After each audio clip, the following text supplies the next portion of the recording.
All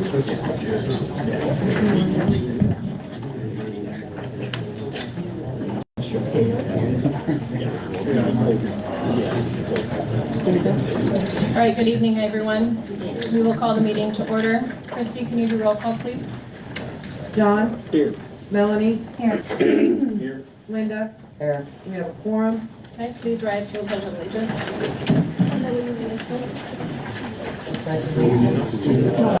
United States of America, and to the republic for which it stands, one nation, under God, indivisible, with liberty and justice for all. All right, I have proof of publication in front of me. I know we have a lot of people here today and a lot of people that aren't normally here. Just so you know, there is the public participation guidelines back in the back so everyone kind of knows what to expect and how we run the meetings. First up on the agenda, number 5, visitors' correspondence. Anyone desiring to speak on any item or issue not on the agenda or any item on the agenda that does not include a public hearing may do so. It shall be limited to 3 minutes. Persons should identify themselves by name and address. Person speaking should not expect the council to engage in back and forth dialogue regarding their comments. Unless an agenda item includes a public hearing, no person may speak during the business portion of the meeting, provided, however, persons speaking during a public hearing are limited to between 5 and 20 minutes. The public advised that a copy of the Open Meetings Act is located on the north wall of the council chamber, and 1 copy of all reproducible written material to be discussed at this meeting is available for examination or copying. Is there visitors' correspondence that would like to speak today? Okay. Come up to the podium, state your name and address for the record.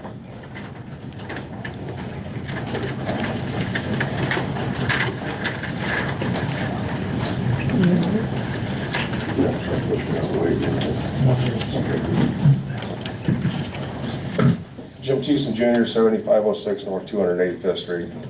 Congratulations, you did it again. You kept me from speaking tonight, and it isn't working. So, since you're not going to allow me to speak, I've contacted the League of Municipalities, the State Attorney General, and next to be the County Attorney. You cannot do this. I've talked to people on the school board. They have never not allowed anybody to speak at a meeting if they fill the proper paperwork out, which I did on time.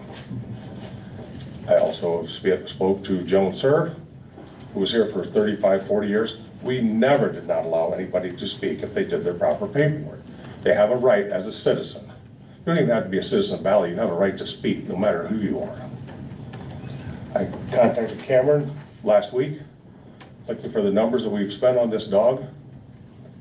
I've got no response. That's not right. Anybody can ask for this. You have to give me that information. I want it tomorrow. We follow the normal state statutes for information and records requests. That's funny. I didn't think you were supposed to talk. So that's the way you told this is supposed to work. Right. So anyway, there's also I want the public rest of... participation guidelines. That is your one warning. You can conduct yourself appropriately or you will be I want this escalated. council to be aware that you control what goes on up here. It's time for you guys to take back control of this city. What is going on up here is a sham. It's a disgrace. It's an embarrassment. My last statement is you're being all a bunch of mushrooms. You've been left in the dark and fed nothing but crap. You need to fix this. Thank you. Anyone else? No? Okay, we'll move on. Number 6 is the approval of the agenda. We do have one change of the agenda on number 18. The applicant cannot be here tonight, so I would entertain a motion to approve the agenda minus number 18, the conditional use for Jerry Smith. So moved. I would like to make a motion to change the agenda. Well, what would you like to change? I would like to move item number 9, approval of appointments, to be at the end of our meeting because I still have more questions that need to be asked. And I'm doing this out of respect for everybody in the audience here.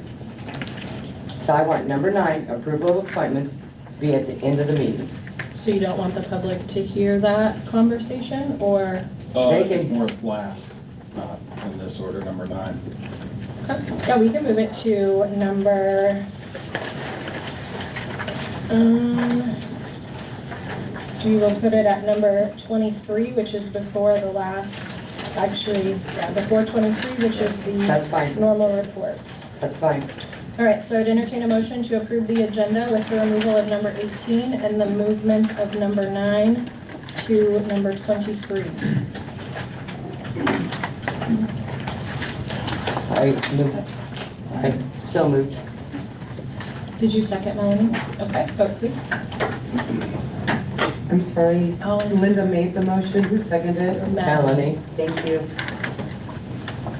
All right, number 7, the consent agenda. I need a motion to approve the consent agenda. I would actually like to make a motion to rescind my vote from 12:10 from a yes to a no on ordinance number 829 regarding the sewer rates. I'd like to second that. I would change mine too. I also would like to rescind mine. Jeff, how do we handle that? Well, that's not on the agenda. The consent agenda is what is in front of the council right now. Right, so, yes, so what we have number 7, the consent agenda. So that's denied, right? Well, it's not on the agenda, it's out of order. You're talking Well, about that the sounds consent. good. I just wanted clarification there. Thank you. All right, so I'd entertain a motion to approve the consent agenda. So moved. Is there a second?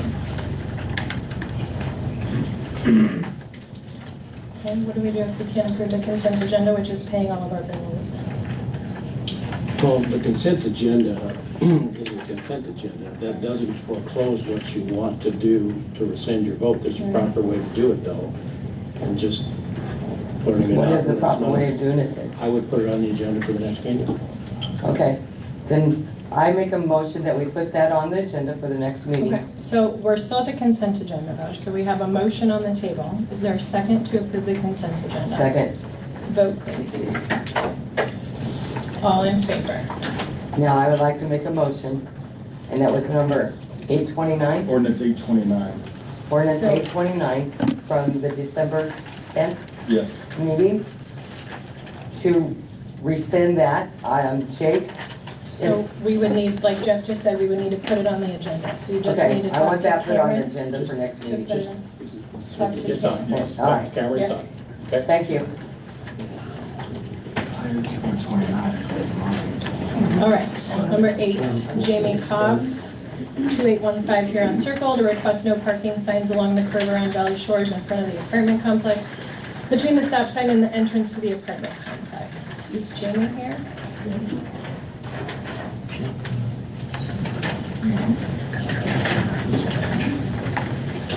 Well, I make a motion, we go ahead and approve it. In my opinion, you should be parking on a curb anyway, on the street. This is on the curb where the apartments are and like that open lot is at Valley Shores, is that right? That's what it appears to me. I have the same information you do. Well, I do have a question about this because it looks like Jamie Cobbs was able to do this in an email form instead of filling out the city form that's requested It's an online form. This is how it comes to us. in the form of an email. Yes. Okay, You fill out the form online and the email goes to the city clerk. okay. Jake, it's on the side that the apartments are at. The empty one I think you're thinking of is like their access to it. Access to the lake? Yeah, that's not the side they're talking about here, at least from what I can tell. In front of the apartment complex between the stop sign and the entrance to the apartments. So just to clarify. Oh, okay. I think you're thinking the small end of the curve. I'm pretty sure she's talking about the large end of the curve. The outside, I suppose, southern side. Okay. I don't see a map on here. That's why I was just getting clarification on it. I think we maybe need a little more information or clarity on where we're asking for this. I'm not objecting to the ask. I think I'd just like a little more clarity on it. So if she's not here, maybe we can just go to this the next meeting. I'm good with that. Do we have any concerns with tabling it? So, Yeah, I just don't know where they would even put the sign. Yeah, no, I agree. Christy, can you reach out to this individual? Thank you. I reached out to her and she said she was going to attend, so. Okay. All right, we'll move on then. Number 9 was moved to number 3. So, number 10, Canine Officer Sonic update. Cameron?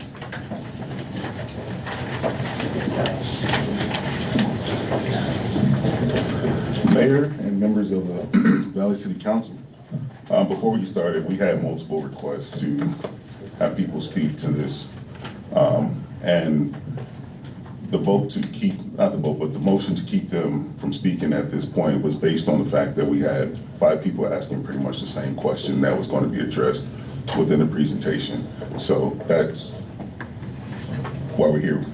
On January 9th, December 9th, K-9 Officer Sonic was taken to Ridgeview Animal Hospital, weighing 56 pounds. 1 month later, on January 8th, he gained 16.2 pounds, and his current weight is 72.6 pounds. I also like to share that all medical concerns have been treated and fully healed. I am not at liberty to discuss activities that had happened prior to December 9th because they are part of an active investigation. So I want to discuss return to service. Sonic participated in a narcotic, physical, and social testing to measure his ability to perform his duties at a high level.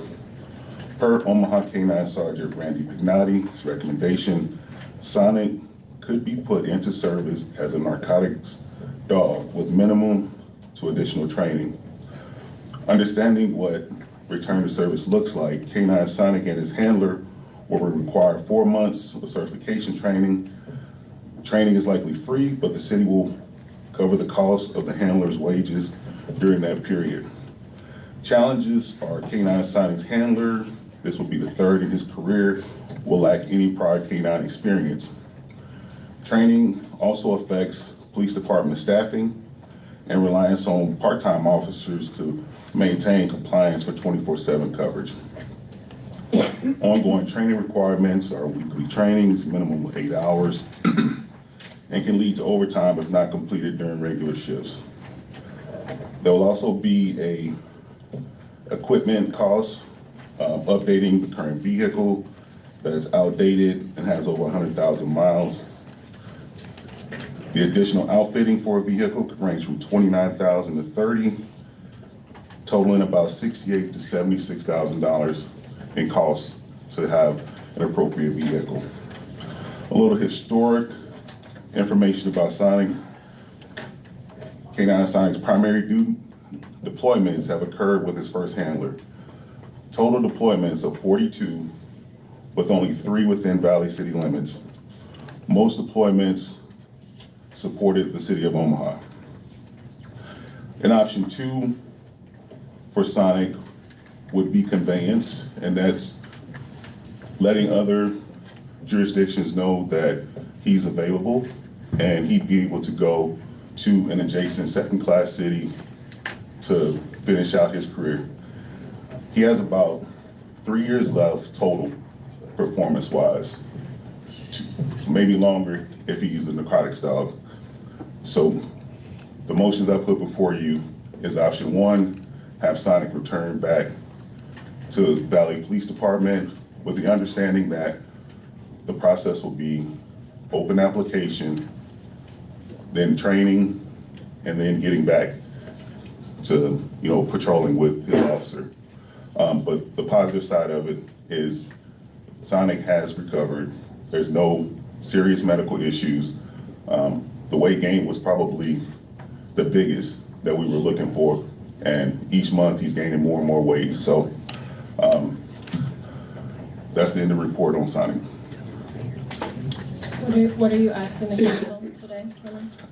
I'm asking the council to make a motion on Sonic going back into the police force, or if it's voted no, then that would leave the option of conveyance to another agency.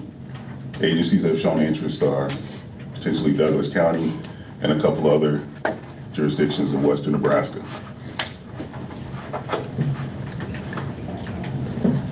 Anybody have any questions for Cameron? Cameron, you said 39 of the 42 actions that Sonic took during his career here in Valley were outside the city limits? Yes. Were they mostly supporting Douglas County? Mostly supporting Douglas County. Okay.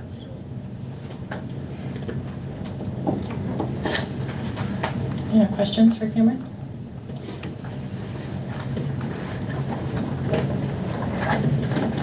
Just kind of looking over a few things. How much did you say he weighed on December 9th? He weighed 56.4 pounds.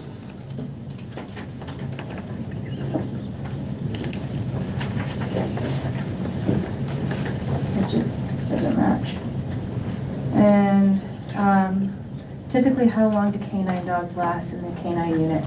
When is it normal for a canine dog to retire? I'll direct that question to Chief.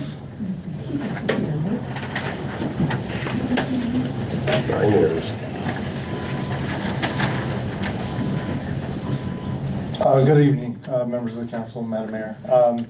From what I've told, I don't have canine experience. I've never been a canine handler, so what I've been told is anywhere from probably 6 to maybe 9 years. That's about the average. Now, the fact that Sonic is a dual-purpose dog, so he's a patrol dog as well, meaning apprehension. It can kind of, what's the word I'm looking for? It can kind of limit their growth, meaning their time in service. Because being an apprehension dog, they're jumping, they're biting, they're launching at people. That's kind of what his purpose is. So. I think, and then the fact that, what about his dental? I thought I understood that he needed dental work, and he said he's completely healed. He had a dental appointment this morning, and he didn't have to have a root canal. The only thing that's left for him to do is have his tooth capped, and he'll still be able to go back to, biting and being protective. And then just to clarify, so before August, Sonic was a patrol dog and a narcotics dog, and after December, for the most part, he's just narcotics? He only tested for narcotics training during his evaluation, and he didn't train for the other service because of his tooth. Right now, he's not certified for anything though, because he needs a handler and they have to go through testing. When was the last time he was certified? I believe it would have been December of '23. And there was no actual official certification in July when he was going through training? He hadn't gotten that far yet. Okay. He had halfway, I thought, yeah. Well, yeah, my options are not going to be for any of those that you presented. I've got emails to my city email. I don't know how many, probably over 1,200 maybe. And I read them all, and they all pretty much cover the same thing. So in my case, the people talk. The people are the boss, as far as I'm concerned. So my vote is going to be to relinquish him to Mr. Deemer, if he's here.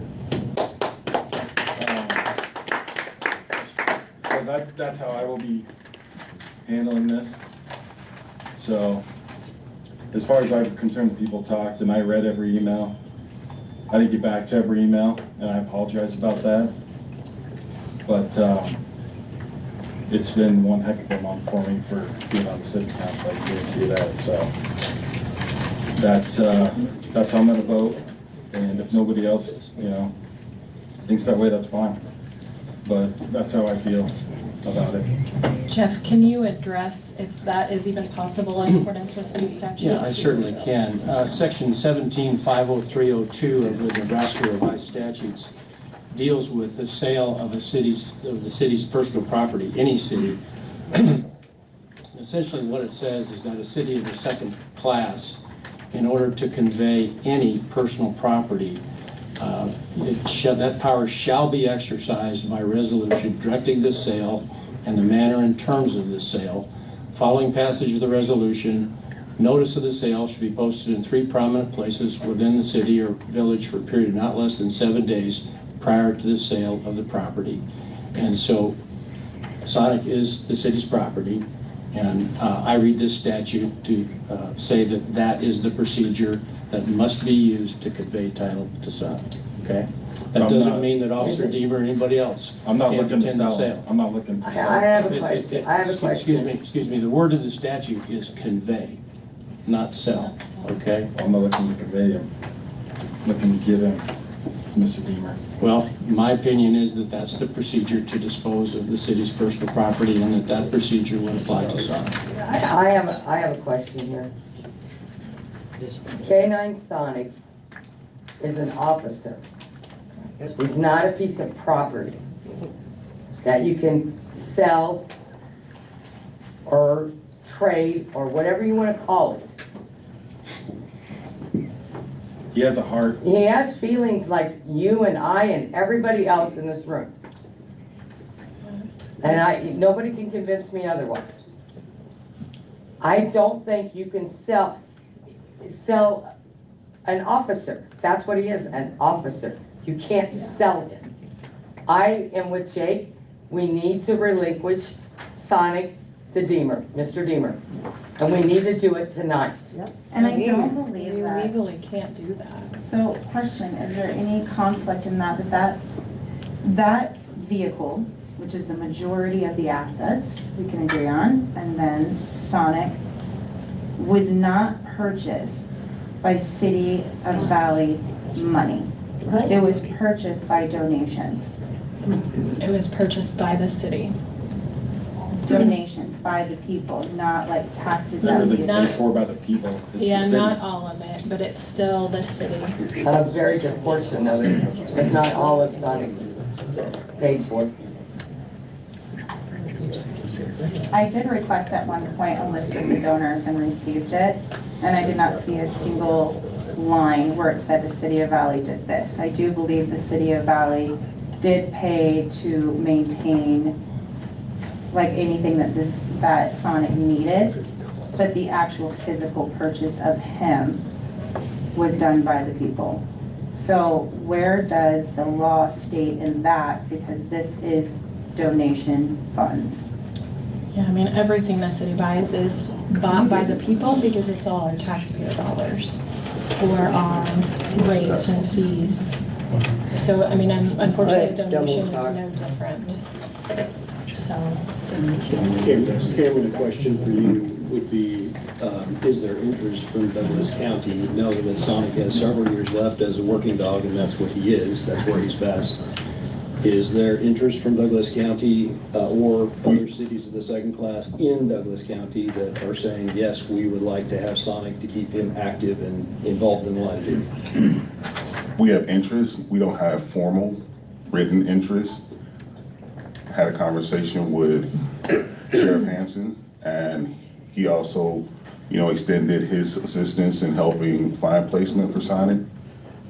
So it's not a sell, it's not a trade. It's providing him an opportunity to finish out whatever time he may have as a dog on the police force. So, and I think I've shared with all of you at some point that there have been multiple people that have reached out wanting to have Sonic.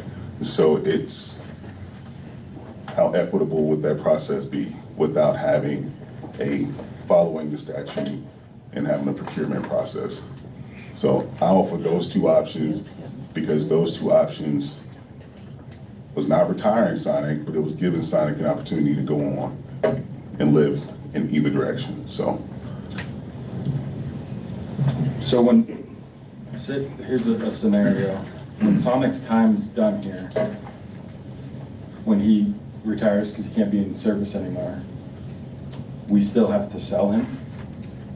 When he's not fit for service, he'll either remain with his assigned officer, or we'll find a viable option for him. It would be a procurement purchase. It wouldn't be a giveaway. Well, we can make a procure purchase to Mr. Beamer, can we? No. Open procurement laws, Jeff read those. We have to follow those processes.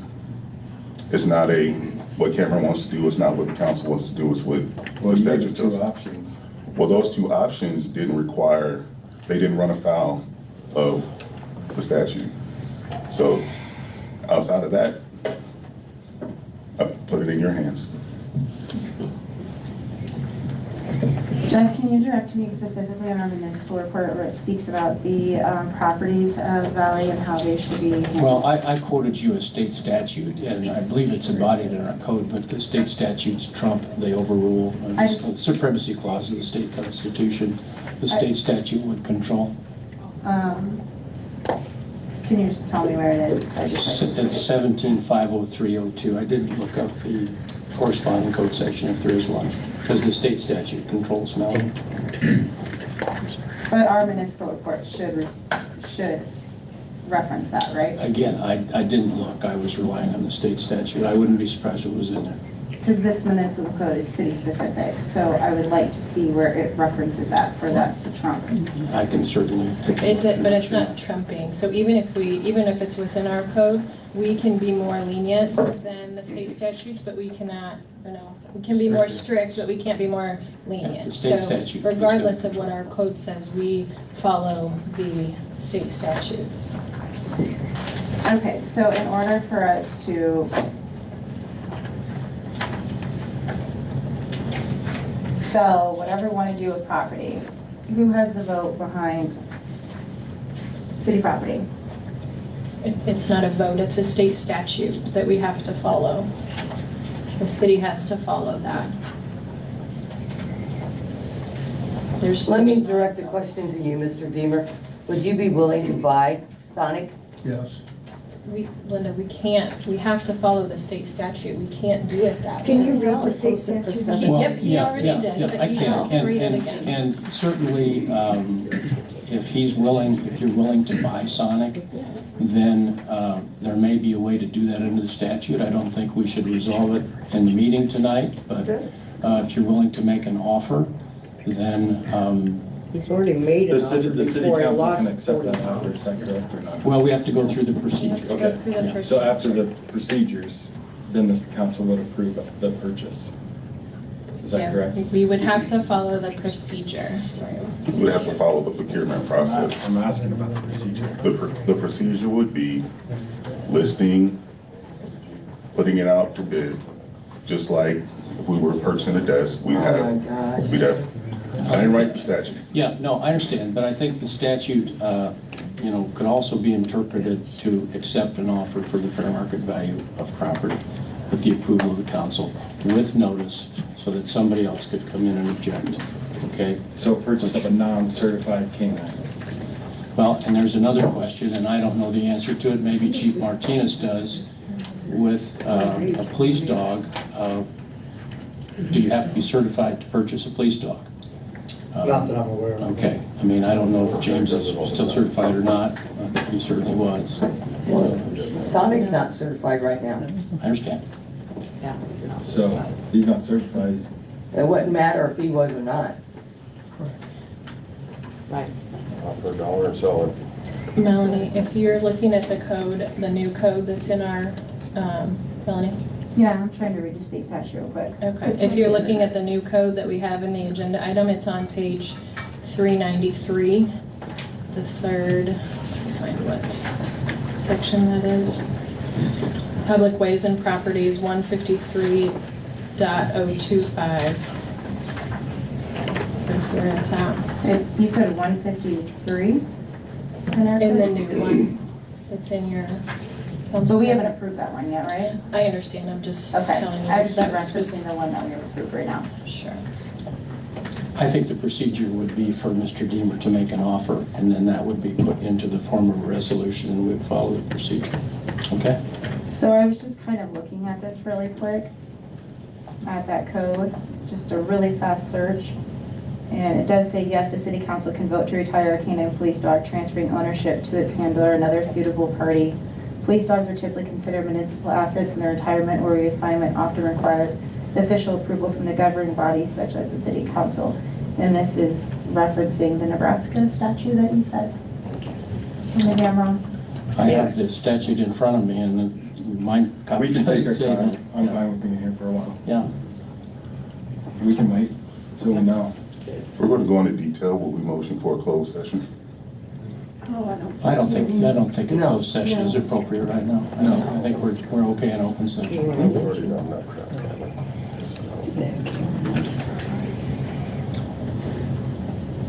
So what are we waiting, I'm sorry, what are we I waiting? don't know. What the law is, I think. I think we'll just have to learn more about that state statute, but I don't think right now any of us are in favor, majority-wise, of the options. Okay, we'll vote on it. Well, if you don't do anything, you maintain the status quo until we come back with a resolution. If you want to take a recess, I'll be happy to look at what you just read. Let's just take a recess. Yes, please. Yeah. I like to get Sonic. So we need to make a motion for recess and we'll come back in session. Somebody want to make a I motion? make a motion to recess. Second. Three in favor, one against. Good work, John.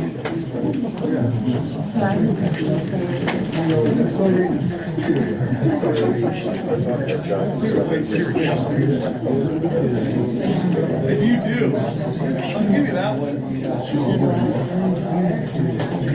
I'm just curious.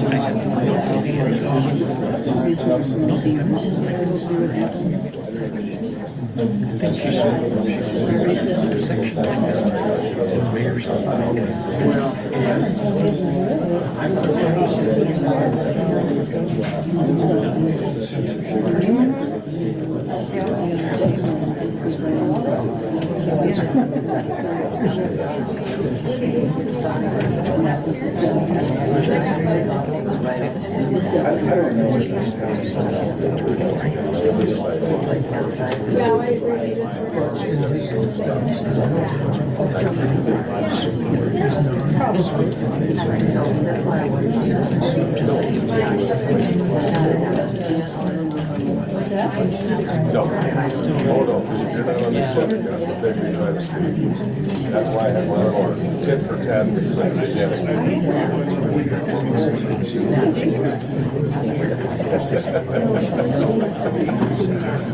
She said,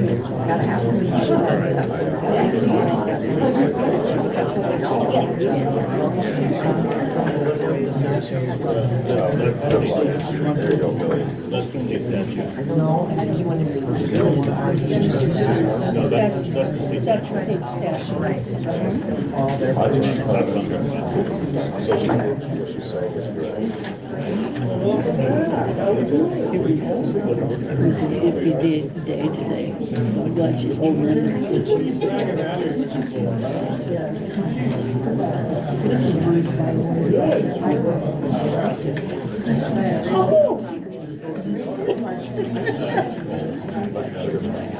Anytime, see us. Come see us.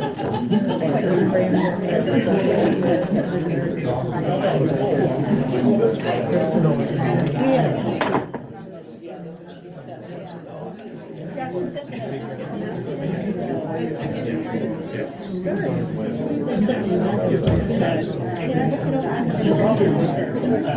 Vice President House. That's not fair. I'm not even. Never been with them. Never let go.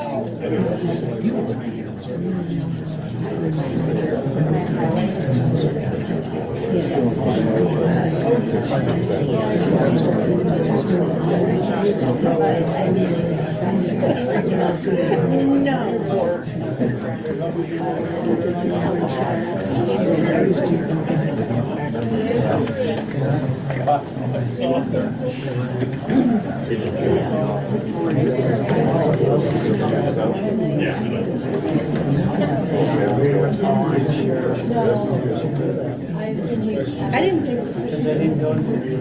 close session. so we're out here just checking it out. Don't you need to go out and mow with them? I don't know which one's carrying the taser, which one's got a gun, because they're gonna need them both. am so far. But she's very careful back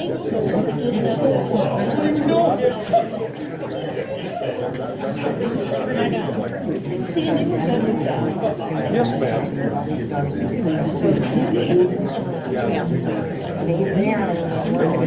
And don't try to sell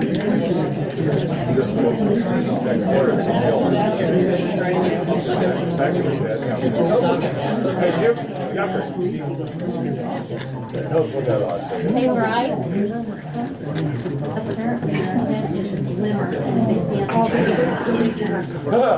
There's those knives in the back again. We never got them all out. Put it on their head and my glasses don't get dark enough.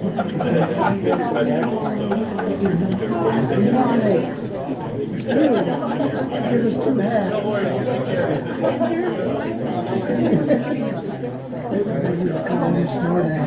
No, that's what he said. How are you?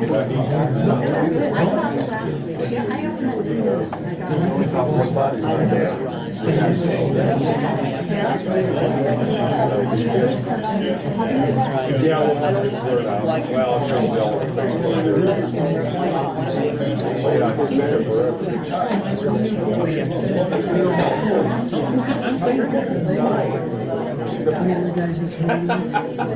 You got places to be tonight?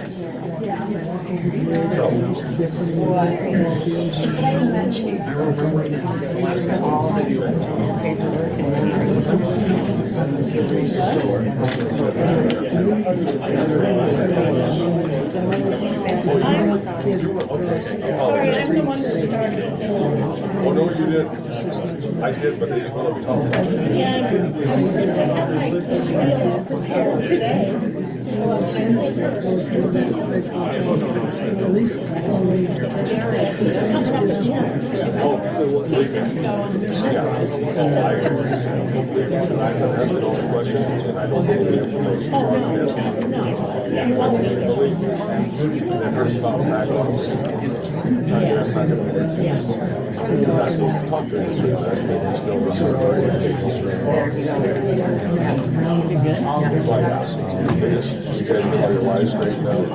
Yeah, no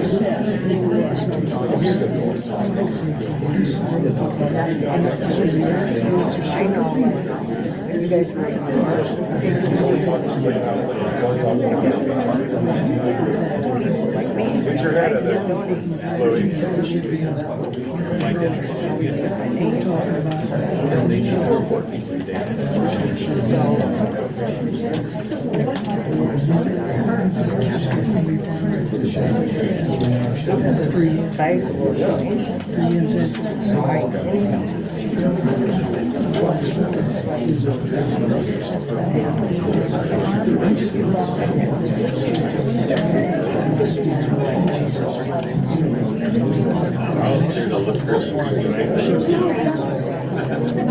I know you tell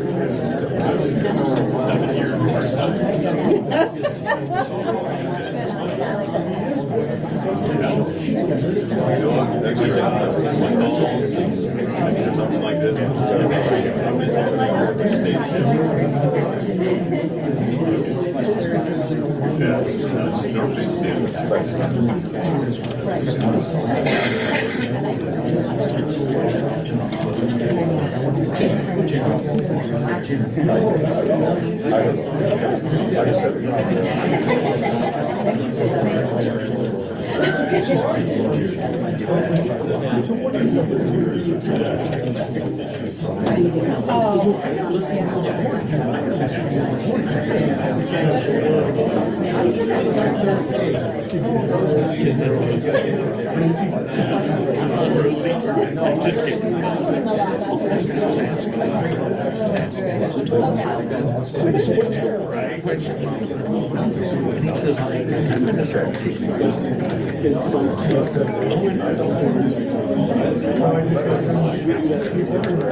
Well, It's not what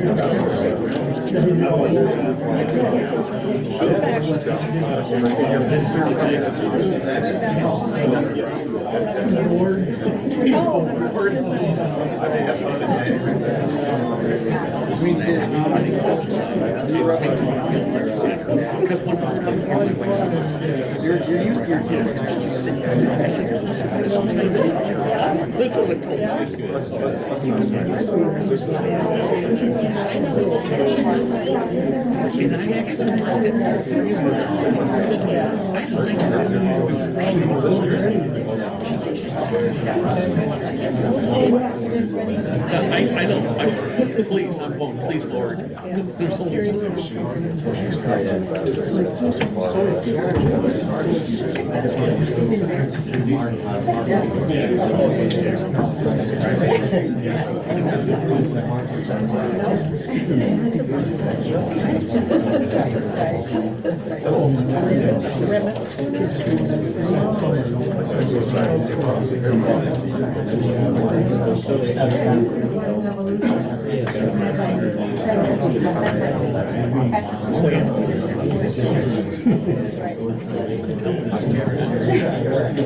All right, we are going to reconvene.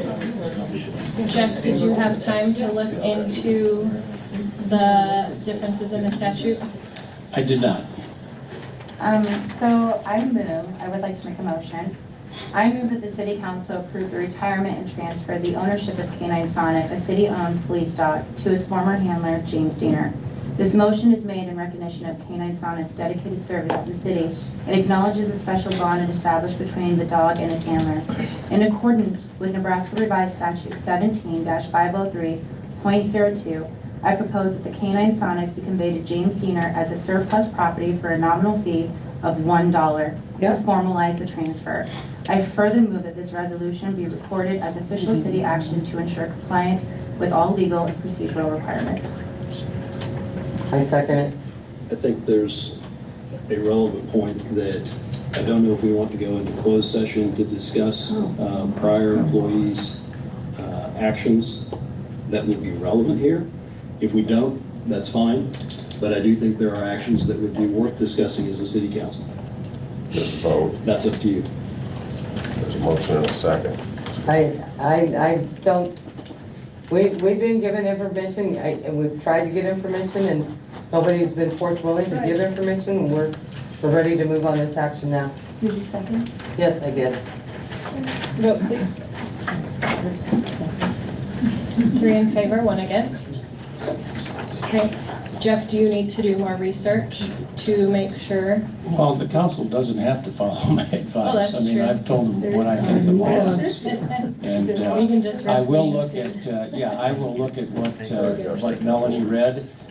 What she read was off of ChatGPT, and I'm not willing to rely on that without confirming the research. And if that creates any issues with what we've done, I will advise everybody, okay?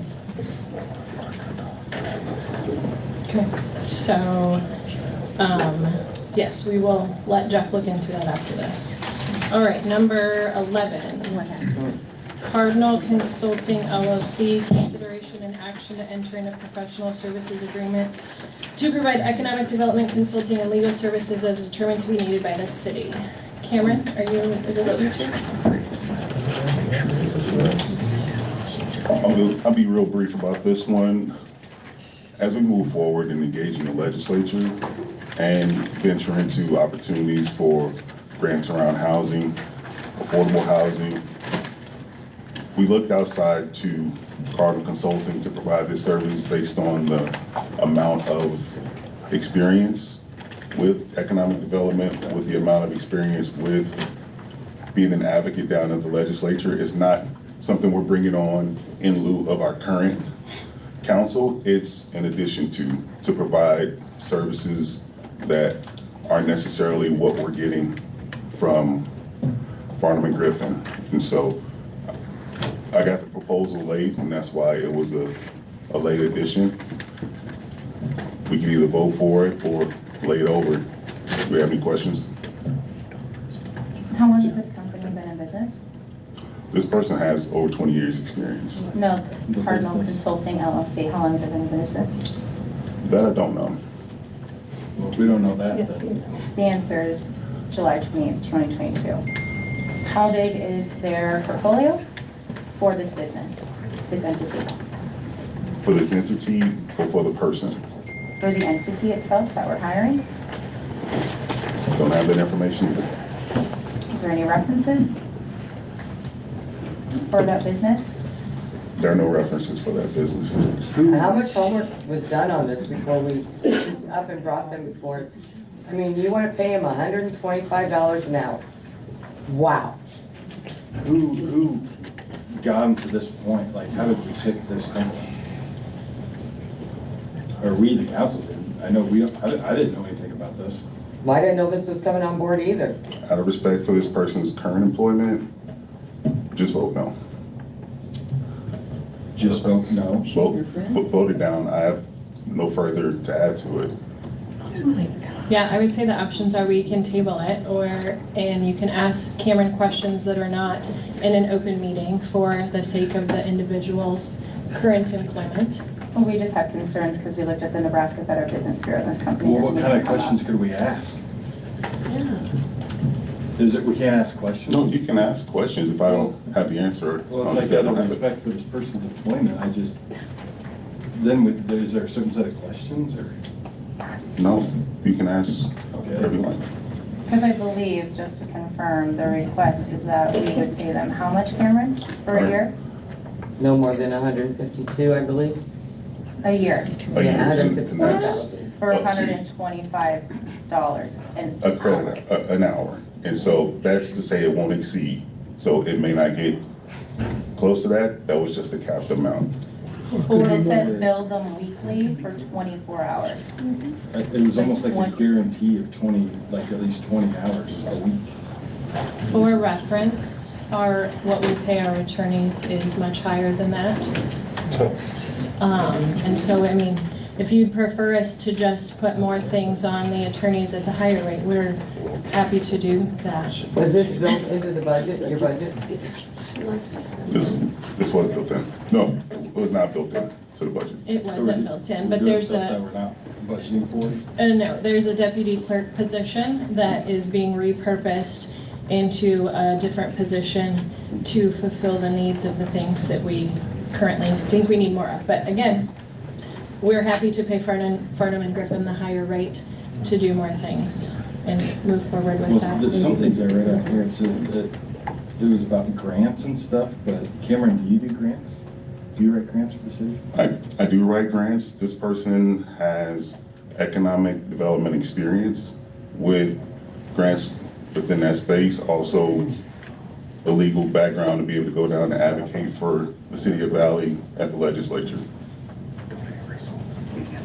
Cameron, it feels like there's a number of questions that we all would need answered. Fair enough. I would make a motion that while this might be viable, I would think we want to table this, maybe get those questions answered outside of this session and go from there. Agreed? I would also like to urge that we get other bids too, if there's other people in this level of expertise. Is this like a city job, or did this go out for an opportunity, like a contracted opportunity? It was a professional services contract.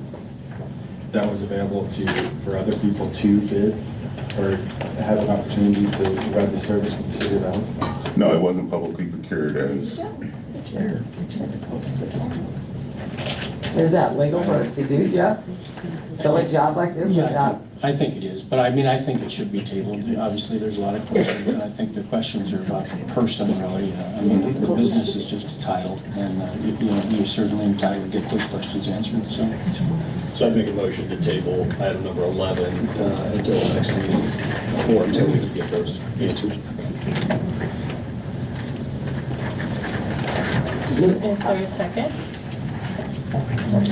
I'll second it, we can table it, but I don't think we need it, to be honest, Kevin. I don't think we need this position. There's a motion and a second. Vote, please. All in favor? Thank you. All right, number 12, Big Red Keno application for sales outlet. Consideration and approval of application from Cherney/Powers Inc., doing business as Outer Limits Sports Bar and Grill. They were unfortunately not able to be here tonight due to an illness. And so we do have their request. Does anybody have any questions about their request? No, I make a motion, we approve it. Okay, One second. vote please. All in favor? All right, ordinance number 826, consideration and approval to annex and extend the corporate limits of the city of Valley to include certain real estate as described therein. Stillwater Lake LLC, final reading. John, you want to finish us up with that third one? Sure. Ordinance number 826, ordinance of the City of Valley, Nebraska, annexing and extending the corporate limits of the City of Valley to include certain real estate generally described on Exhibit A attached to and incorporated herein by this reference, and to provide effective date hereof. Ordained by the mayor and the city council of the City of Valley, Dennis County, Nebraska. Whereas it appears desirable for the public good and the best interest of the City of Valley that an ordinance be passed annexing and extending the corporate limits of the City of Valley to include real estate hereinafter described. And whereas said real estate is contiguous or adjacent to the corporate limits of the City of Valley and is urban or suburban in character, and whereas the majority owner of said real estate, Stillwater Lake LLC, and Nebraska Limited Liability Company, has requested that the real estate be annexed into the City of Valley pursuant to the provisions of Nebraska Roadway Statute 18-3301 via written request for annexation, a copy of which is attached here to as Exhibit C and incorporated herein by this reference, and whereas said real estate will receive material benefits and advantages from annexation of the corporate city limits of the City of Valley, as printed, sections 1, 2, 3, 4, and 5. I make a motion that we pass ordinance number 826. Is there a second?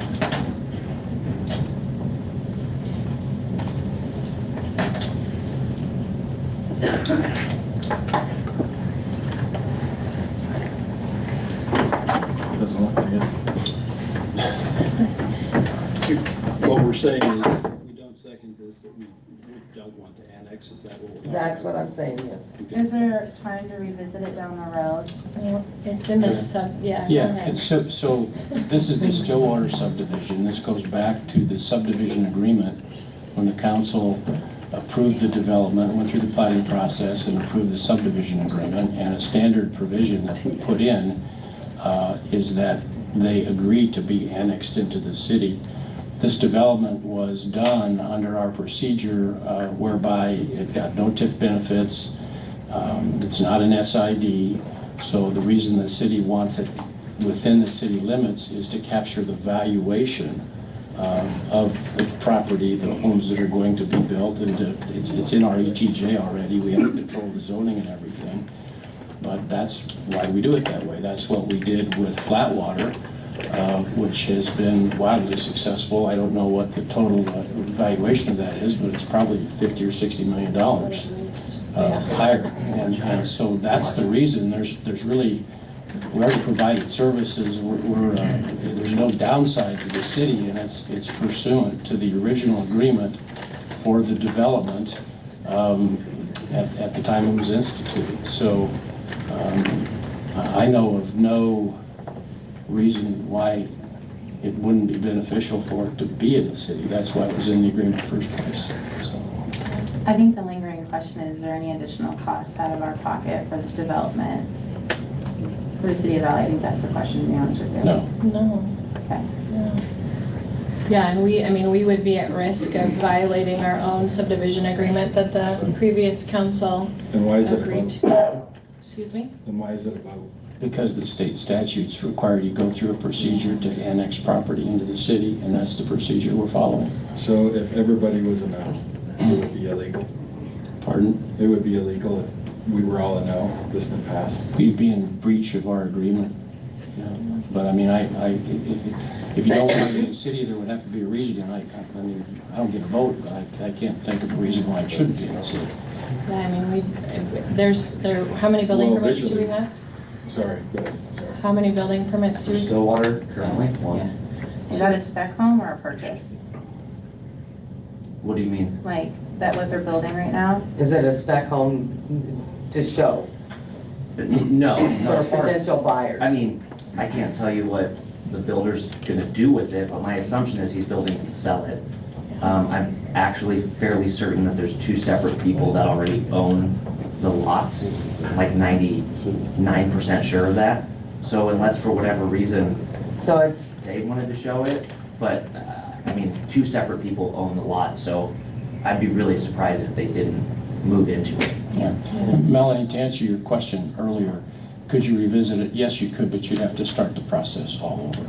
If this ordinance is not passed tonight, you'd have to start the annexation process all over, publish notice, have 3 readings. You can't waive the 3 readings on an annexation according to state statute. So if we didn't annex, then when that house gets built, just to clarify, we would not be getting any of the property taxes. Correct. Once we annex, we'll get the property taxes, which then in turn brings in more property taxes for the whole city. I think the current site or overall plat, give or take, because they've had a preliminary plat, but they can massage each particular phase. Greg, 300 plus lots? Total? Yeah, or more, maybe even? 0.5 rings. yeah, in the first 2 phases that have been approved, how many lots are there? There's probably 75 lots maybe. Yeah, something. So overall, on this particular development, you're talking about, if each home sells for 500,000, I mean, that's on the low end, but I always like to give you guys low numbers. We're talking $150 million worth of tax valuation. So we get about $30,000 per 10 million. So that's 15 times 30,000. I'm doing quick math here, but that's annually the city would get about 450,000 additional dollars that the city would get. That doesn't include. That's upon full development. Upon full development. Yeah, that's, because the map includes undeveloped area. Because if you go out there, it's very undeveloped. Correct. Yeah. Right now, there's 50 to 75 lots, Jay. Correct. Right now. Yeah, so they're, basically, if we annex this, what's the process of them finishing that? I mean, that's completely up to the developer. The So they city, just walk away? absolutely, any developer could walk away from a job. And then it would leave the city if we annexed it with that undeveloped area, correct? Well, it'd be undeveloped whether it was within the city or without Well, the it's city. Correct. visually pretty undeveloped. in I my mean, opinion, but- I can't speculate on real estate sales, but that's a 90% done development. So my assumption would be that a developer would come in and say, most of this work's already been done, it's already been platted to the city. We So pretty- can pick it up. I mean, that's an assumption, of course. So this is annexed, it says, city, this is yours now, this is your deal, this is your baby, right? No, it's just in the city. We don't It's have just in the anything to city do with the limits. development. It's not ownership. Yeah, we don't have, I The think. developer owns the land, whether it's within the city or without the city, except for the lots that he sells. It just depends on who gets the property taxes. So it could stay at 75 lots and then, someone could take the other remaining and, Why would we not want to annex this and generate that revenue for the city when it's something that Most we have the resources to support it. would assume so? yeah, Well, that, I'm not assuming. I don't know. Well, I mean, so the development itself was already approved, and the council at the time knew that we had the resources, and whether it's inside the city limits or outside the city limits, the development's still happening, and we're still providing the same services. We'll just be missing out on tax revenue if we don't annex it.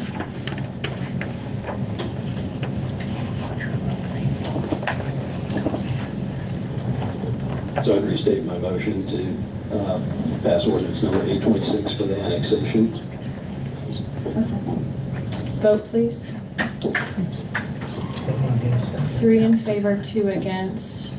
I will vote yes that we will annex them to break the tie. Okay. Ordinance 830, which is consideration and approval of water rates. So the only reason that this is back is because we had a typo. This is just the water one. So we flip-flopped the monthly base charge for residential outside the city limits and commercial and industrial. So that is the only change to this. However, I know that you guys had some concerns with what you previously voted, so do we want to? Include this in with it, I'll make a motion we do that, yes. So you make a motion, we table it till next Yes. month? Okay. I do. I'll second. Okay, vote please. 3 in favor, 1 against. All right, number 15, ordinance number 831. Consideration and approval to enact a municipal code for the city of Valley, Nebraska, revising, amending, restating, codifying, and compiling certain existing general ordinances of the city of Valley, dealing with subjects embraced in such municipal code and declaring an emergency. So just a little background on this. This is a project that we started over a year ago, Christy. It was a full review of our municipal code through American Legal Publishing. And then they also make an electronic code book. So this is adopting the new code. The majority of the changes are just the citations to state statutes. So, any questions about that? So this is basically taking everything that the city had or that the council has done over the last 2 to 3 years, reorganizing it and putting it into Correct. a musical document. Correct. And updating the citations and all of that stuff. Can we request any changes or additions to some of the codes? Well, we can, but it would have to, those, if we're gonna do individual ones, it would have to go through one by one like we do today. Okay. I make a motion that we table this till next month so that we can further study it with any amendments that we are interested in. Yeah, getting 500 pages to read on Friday, 5 p.m. wasn't a very good time. I'd like to have a hard copy of it, because trying to read that on an iPad is, Yep, Chrissy can give you one. She's got a big Thank you. old binder for it. But just to be clear, this is the code that we are currently operating under. Yeah, it is. We're all aware of that, right? Mm-hmm. Okay. Wait, I thought it says it's, we approve it, we're operating under that. Well, right, but all there is changes to update the citations and make it into an electronic format. So there's no changes to code, and if we do seek to change code, which we do all the time, I Correct. think we can do that. So this would be like reading our existing code book, which we've had for a long time. So it feels like this is just a logical step. We can make changes to these codes at any time. Yeah, let me know. I do it all the time in the zoning board. So, So to me, this is a Yeah, I know logical you step. do. I don't think we need Not to in take the- this. You said electronically, right? yeah. Yeah. Yeah, Is that right? Yes, we can, To where?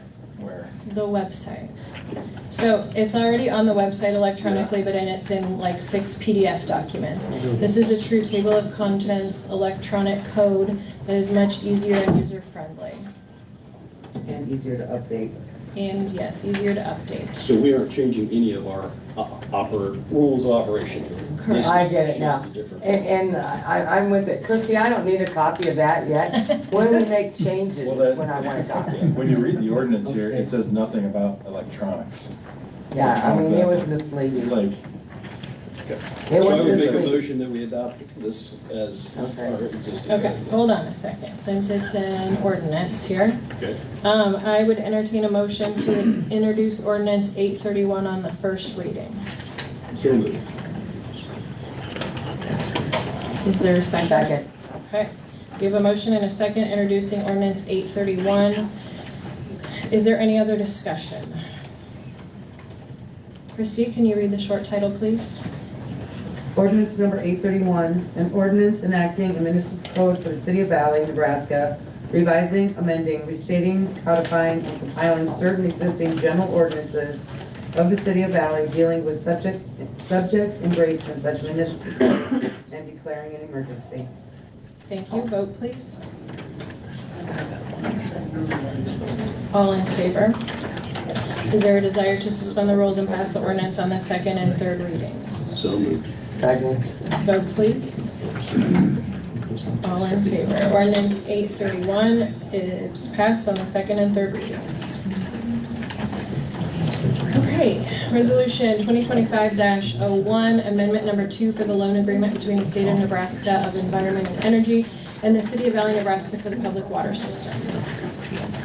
Greg? Good evening. Really, this amendment number 2 is one that was mentioned back in November when we had bid the final water plant expansion project that was really birthed out of the 2020 study. That was the basically $8.9 million water plant expansion that will double the capacity of the water supply production at the current site.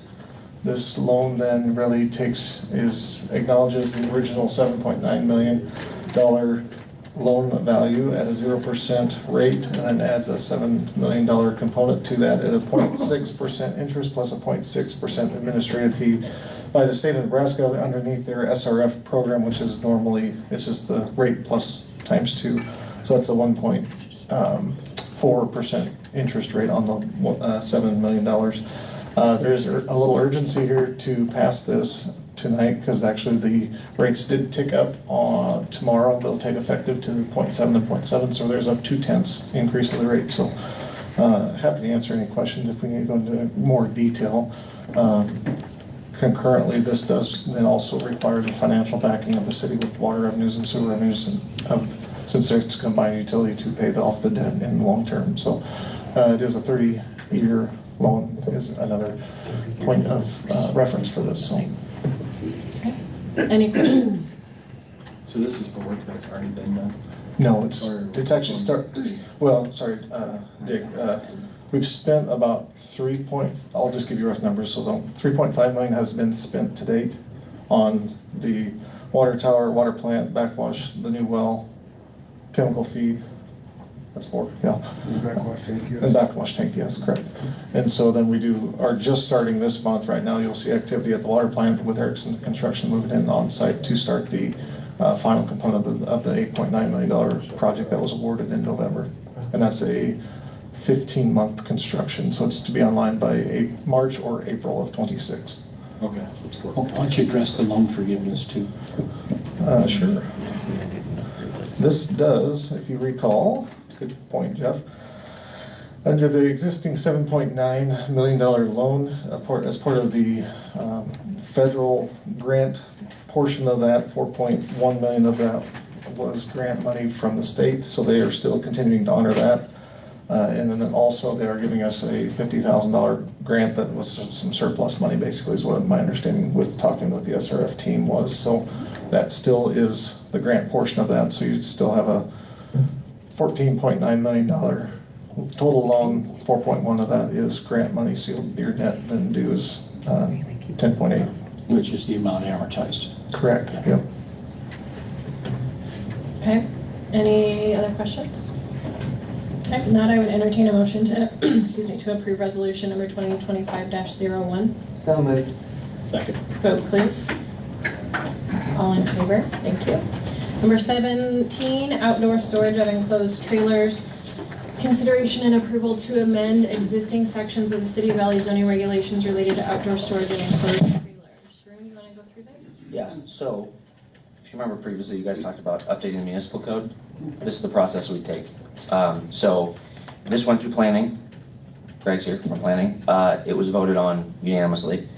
Our current storage 7.02.21 states storage of any boat, boat trailer, camp trailer, recreational vehicle, utility trailer, or other vehicle shall not be permitted in any required yard except that a boat, boat trailer, camp trailer, utility trailer may be placed on concrete, asphaltic concrete surfacing, or maintained crushed rock surfacing pad in the side or rear yard. This section only applies to personal storage, so residential. The change is exactly that wording. Just after utility trailer, it states enclosed trailer. So we had a constituent come to me stating, hey, I've got this enclosed trailer. If RVs are allowed, utility trailers are allowed to be stored in the side and rear yards, what about enclosed trailers? And I said, yeah, that's a great point. So we brought it to council, or to planning twice, and there was kind of a discussion of what's the limiting factor. Again, it's kind of tough to approve like a 25-foot long horse trailer in Old Town Valley R2 zoning. So they, on top of the enclosed trailer, we added a second section right underneath that says, when used as personal storage, enclosed trailers are limited to 2 axles. So that limits it to, I think it was 9,000 pounds that we found out. So that's like 8-10 feet about. So we have a limiting factor in there, which I like to do, try and make these as black and white as possible. And then we add a definition for said enclosed trailer that states, and this is from Nebraska, their enclosed trailer description, also known as a cargo trailer, is a device that is towed by a motor vehicle and has roof and walls to protect the items being hauled or stored. So that's the change that's before you today. The only question I have is, do you have a set number, like, they can't have like 6 of these trailers? So if you recall back when we did this, that was my concern regarding the maintaining. That's why we specified it has to be on maintained rock, concrete, or asphalt. So you were limited, because I had the same exact concern, Linda. How do we prevent someone from just putting 15 utility trailers in their backyard? It's tied to your impervious coverage. So your impervious coverage is capped at 60%. So if you've got your house, you've got your driveway, and your driveway runs along the side of your house to your detached garage, like in my house, you're starting to get pretty limited on how much more you can add. So what I did, with Beth's help, I don't want to leave her unknown, she did a really good job on that. We essentially created a no-fee setback and impervious permit. So you want to put something in your backyard, you come to me, I'll find your lot. I've done it for quite a few people, and say, hey, this is how much you have left. You've got 15 square feet left of impervious coverage. Guess what? You either got to make your current impervious work, or you can't pour a pad or concrete or asphalt or maintain rock. So that was all established in the previous, when we did this, I want to say it was 6, 8, it kind of all runs together, Linda. It was in the last year at some point. Yeah. So that's I remember that. Yeah, that was the I limit. just want to make sure that we don't have somebody that has 15 trailers in their That was back my- or side yard or something. That was my thought as well. Someone comes in and pours a side dump of crushed rock in their entire backyard, and all of a sudden they're okay. No, we've got a limiting factor All right. of impervious coverage. All right. Yep. Thank you. Any other questions for Rome? Okay, we'll open the public hearing. Is there anyone from the public that would like to speak on this? Okay, we'll close the public hearing. I would entertain a motion to introduce ordinance 832 on the first reading. So moved. Second. Okay, we have a motion and second on the table. Is there any other discussion? Chrissy, can you read the short title, please?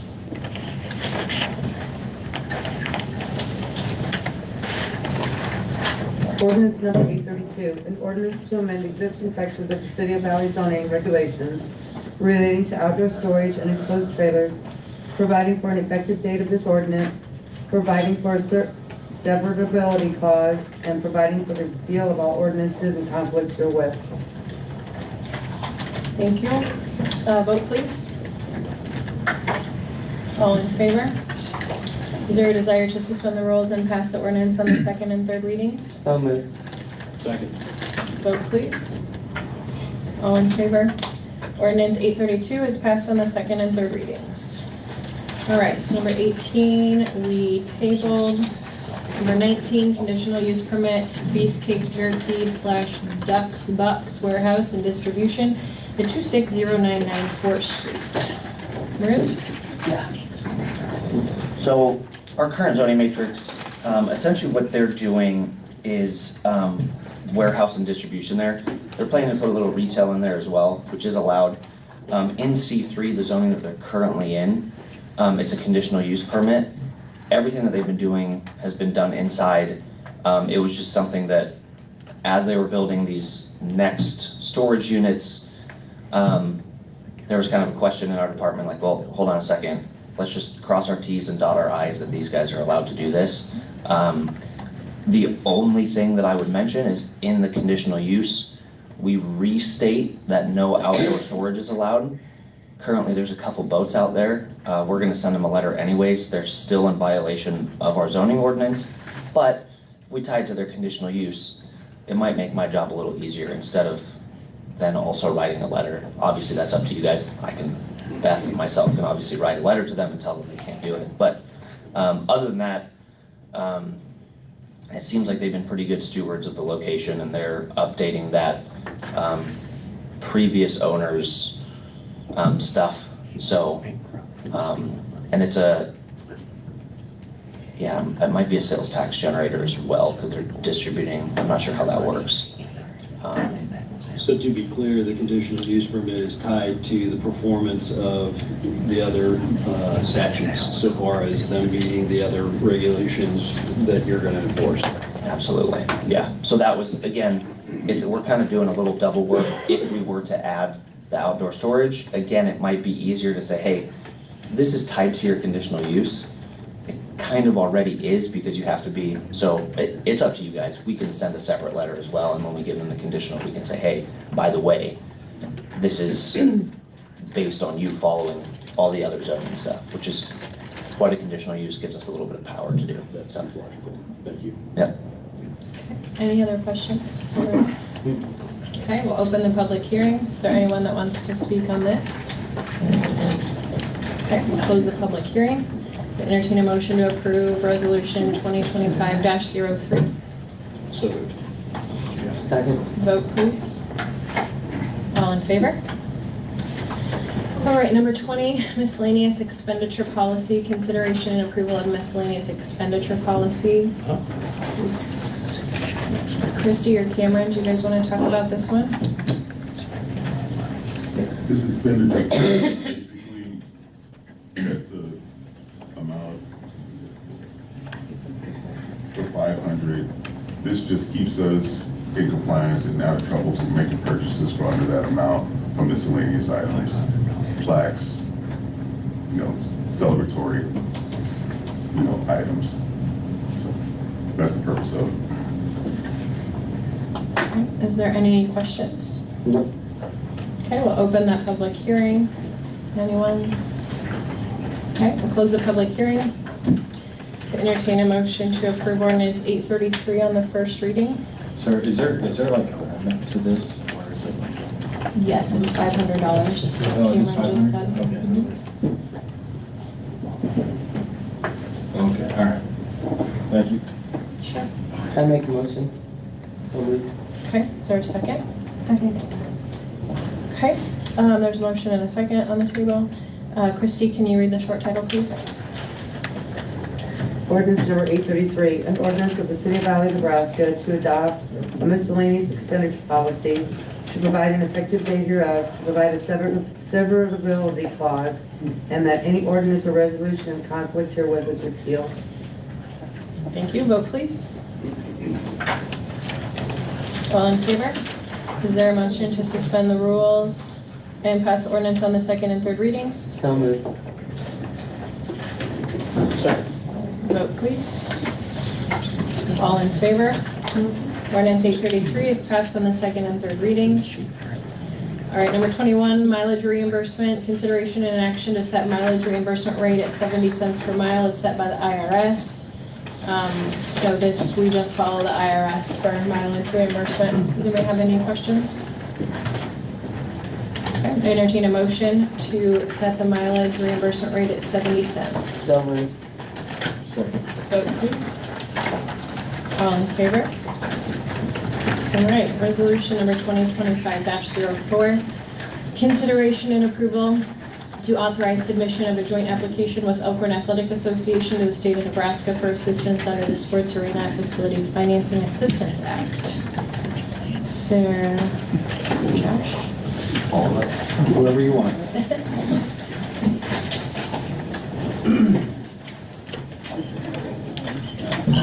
Hello, council.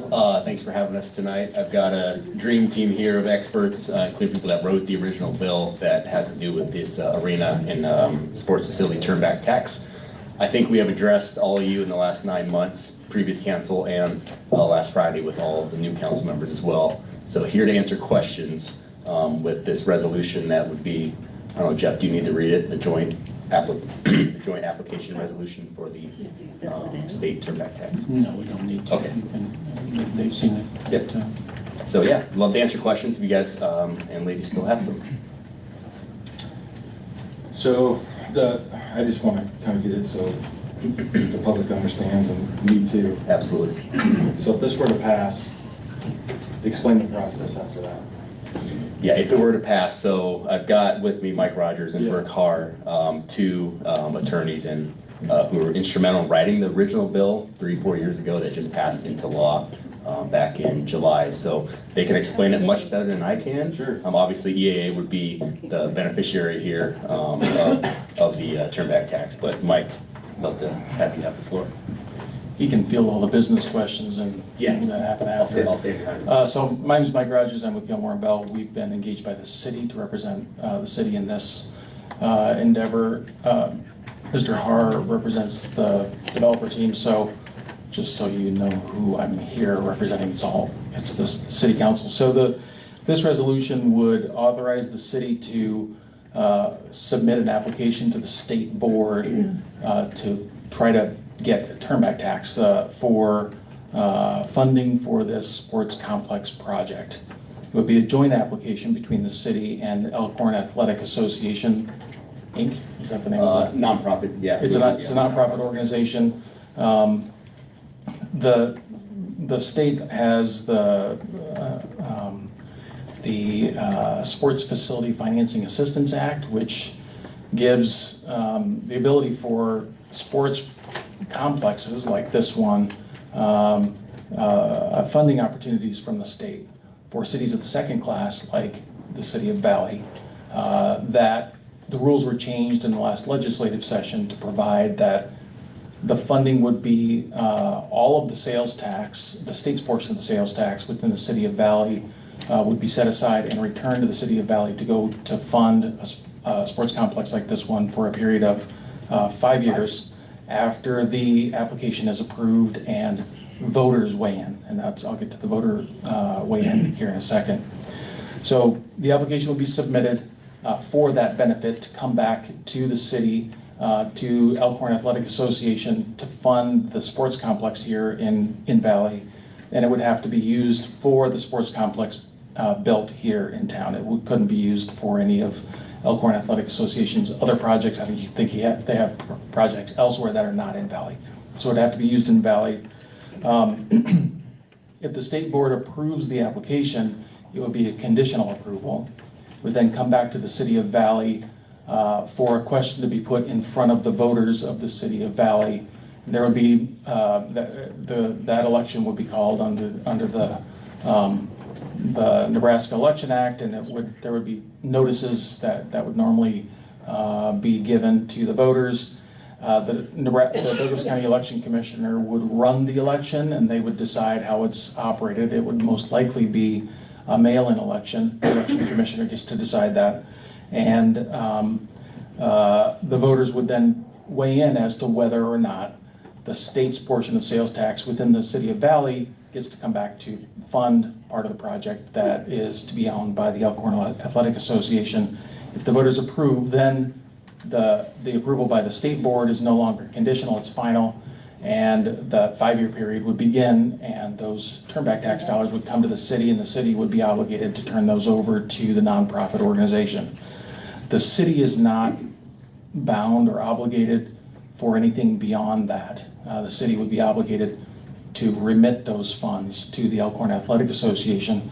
This resolution also gives the city the authority to require Elkhorn Athletic Association to front the costs of different things along the way. So costs of outside counsel or other professional services that are incurred by the city can require those to be covered by Elkhorn Athletic Association. The cost of the election, which I understand someone has sort of asked the election commissioner what that cost might be for a mail-in election.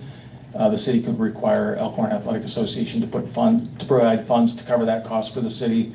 So the resolution is intended to be something that has the city in a role of facilitator and partner to help Elkhorn Athletic Association access this funding from the state and not have any responsibility beyond that role. So that's the general outline of the next steps. I don't know if I answered your question. Yeah, good. No, thank you. I tend to go into more detail, so apologies for covering more than what you asked. So to be clear, Valley has no expense, the city of Valley has no expense in this, number one.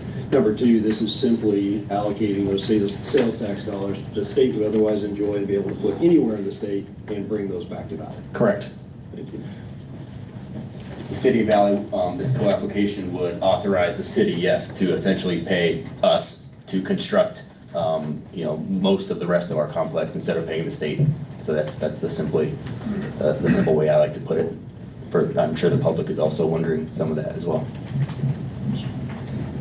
Any other questions? Or Mike or Josh? Just to bring it up in the meeting, I do have one small concern, and that we had discussed in the meeting before, but I just need to bring it up here. Upon approval, I would just say that I would like to see some type of amendment to the resolution that Elkhorn Athletic Association would partner up with the DC West Youth Sports Organization, which is a not-for-profit and not associated with the school.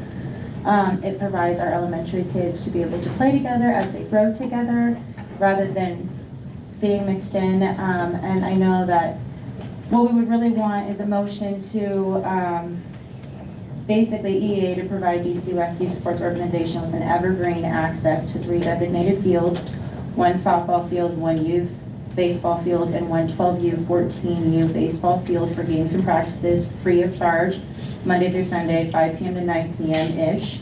This access shall take effect immediately if, and only if, Douglas County West School deconstructs, removes, or makes unavailable the 4plex fields currently on the school grounds, either temporarily or indefinitely. Would you be okay with that? Yes, absolutely. My short answer is yes, we are building these fields. Right now, we don't have enough fields to Sure. access all that, but yeah, And we still have if like it came 4 down to the plex. point that DC Youth Sports lost some fields, absolutely. The quicker we build more fields, the more kids we can have out there. But also, I think that's not anything to do with this resolution tonight, but more of an agreement between EAA and DC West, which I'd be happy to Yeah. facilitate that too, once we The city add is more also fields. already working with the youth sports organization on the potential for more fields if the fourplex would go away. So we just had a meeting with them in our community group last week as well. So those are all Yes. discussions. We built this place for a few reasons, and that is one of them. So yeah, so thank you for bringing that up. Any other questions? Thank you. I would entertain a motion to approve resolution number 2025-04. So moved. Second. Vote please. 3 in favor, 1 against. All right, so then we move the appointments to number 23. So number 9, now number 23, is the approval of the appointments for city administrator, city clerk, city treasurer, police chief, public works superintendent, city attorney, city street superintendent, and city engineer. Is there a motion to approve the appointments? So Is there a second? It was the last meeting where it was stated we have to vote by a group, right? Is that like a law that we have to do that, or is it a rule? Or, I guess my ultimate question is, individual votes. Jeff, do you know? I think you can do that. We can do individual I votes? think you can. It hasn't been the way it's been done. Right, I understand that. Yeah. If you're gonna do that, you guys are gonna have to go slow. So should we just go down the line and say, like, retain, name by name? I think it'd probably be wise to go into closed session to have a discussion. Okay. If you're going to talk about anything that affects somebody's reputation, I think a closed session would be justified. That's fine. Do you guys want to discuss it or just vote? I think there's discussions needed. Okay. Then we have to go into closed session. Okay, John, do you have the verbiage for the motion? Actually, well, make a motion. Thanks, President. I have a motion, but didn't get a second, so someone else make that motion. Yes. Thank you. Yes, I agree. Okay, so we're motion to go into closed session, is that right? Well, you have to state the reason, so I might suggest that the reason would be. You have to help with this here.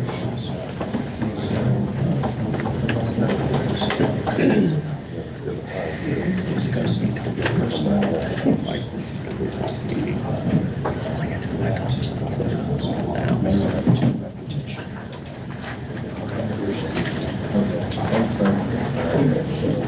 Personnel matters.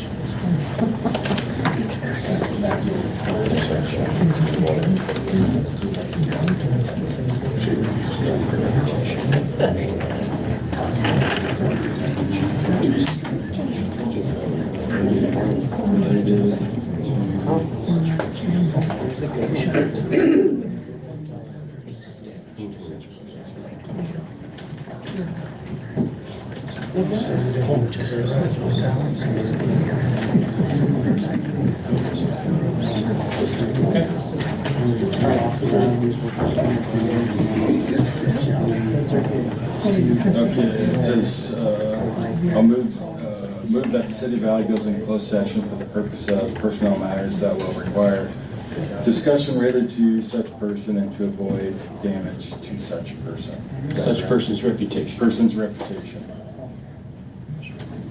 Second? Vote. how long? You have to set a time. You don't. You have to record the time you go in and the time you go out.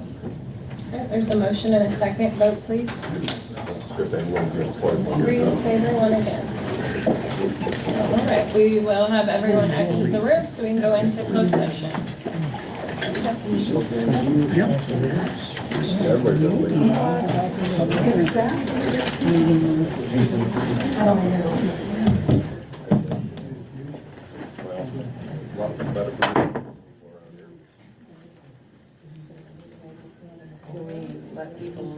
No, I don't know how you're gonna get notified. Jake's